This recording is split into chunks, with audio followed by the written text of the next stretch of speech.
एक छोटे से जंगल में एक प्यारा सा चिड़िया का बछड़ा रहता था। नाम था चीजू। उसके सुनहरे भूरे पंख और बड़ी बड़ी आंखें थीं। चीजू को उड़ना बहुत पसंद था, पर उसकी एक दिक्कत थी। उसके पंखों का कट बहुत अजीब था, जिसे सब ईगल कट कहकर हंसते थे। पंख ऊपर से नुकीले और नीचे से घुंघराले, बिल्कुल बाज जैसे। इसलिए वो कभी सीधी उड़ान नहीं भर पाता था।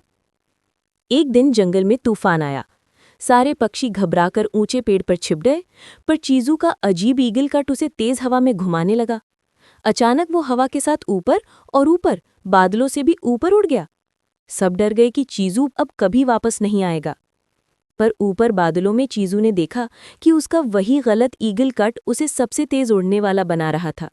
वो हवा को चीरते हुए सूरज के पास पहुंचा और वहां से एक चमकदार सुनहरा पंख चुरा लाया। जब वो वापस आया तो सारे पक्षी हैरान रह गए। चीजू ने मुस्कुराकर कहा, मेरा कट शायद अजीब है, पर यही मुझे खास बनाता है। फिर उसने वो सुनहरा पंख सबको बांट दिया।